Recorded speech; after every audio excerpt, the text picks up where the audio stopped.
வணக்கம். இன்று 2024ஆம் ஆண்டு ஆடி மாதம் 23ஆம் நாள் வியாழக்கிழமை.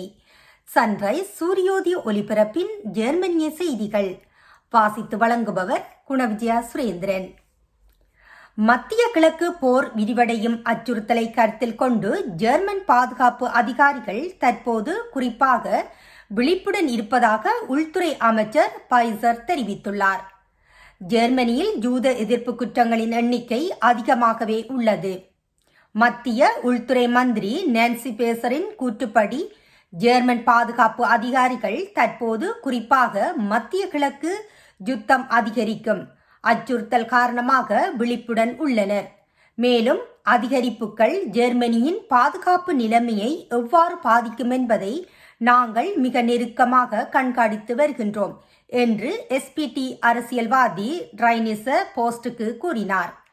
மத்திய கிழக்கில் மேலும் அதிகரிக்கும் அபாயம் அதிகம். இந்த நிலைமை மிகவும் ஆபத்தானது.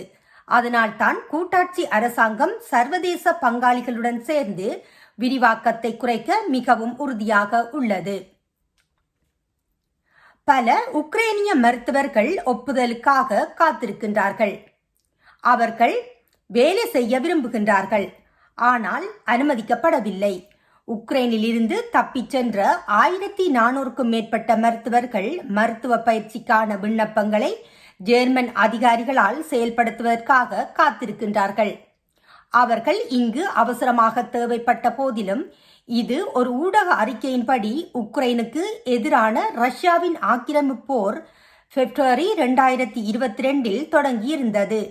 குறைந்தது 1674 அகதி உக்ரைனிய மருத்துவர்கள் ஜெர்மனியில் மருத்துவம் செய்ய உரிமத்திற்கு விண்ணப்பித்துள்ளனர். அனைத்து கூட்டாட்சி மாநிலங்களிலும் உள்ள பொறுப்பான அலுவலகங்களின் வினவலுக்கு பிறகு வெல்ட் ஆம் சோன்டாக் இதை புகார் அளித்தார்.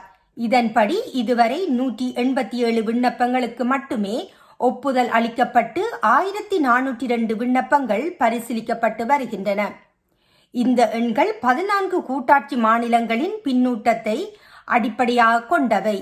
தகவலின்படி பிரேமன் மற்றும் கெஸ்லி முழுமையற்ற தரவை மட்டுமே வழங்க முடிந்தது.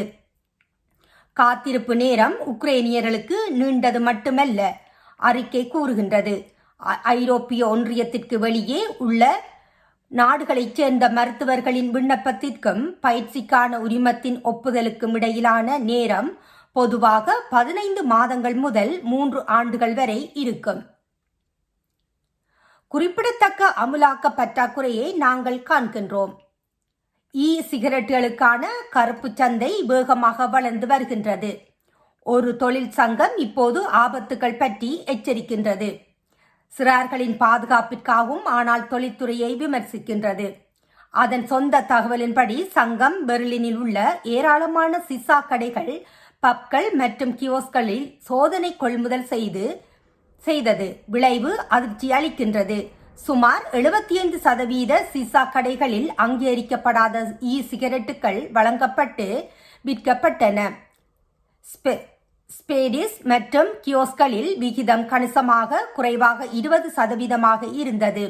இருப்பினும் இந்த எண்ணிக்கை இன்னும் அதிர்ச்சியூட்டும் வகையில் அதிகமாகவும் நீடிக்க முடியாதகவும் உள்ளது என்று மின் சிகரெட் வர்த்தக சங்கம் ஒரு அறிக்கையில் எழுதுகின்றது.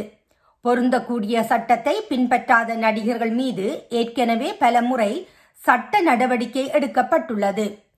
மேலும் குறைகள் குறித்து அமைச்சகங்கள் மற்றும் அதிகாரிகளுக்கு பல முறை தெரிவிக்கப்பட்டது. இருப்பினும் இவை அனைத்தும் இன்னும் நிலைமையில் எந்த அடிப்படை முன்னேற்றத்திற்கும் வழிவகுக்கவில்லை. VDHின் உறுப்பினர்கள் சட்டவிரோதமான பொருட்களின் வர்த்தகத்திற்கு எதிராகவும் இளைஞர்களுக்கு விற்பனை செய்வதற்கு எதிராகவும் தங்களை தெளிவாக நிலைநிறுத்துகின்றனர். இது கருப்பு சந்தையை வலுப்படுத்தும் பொறுப்பான அதிகாரிகளின் தரப்பில் குறிப்பிடத்தக்க அமுலாக்க குறைபாட்டை நாங்கள் காண்கின்றோம் என்று நிர்வாக இயக்குனர் புகார் கூறினார்.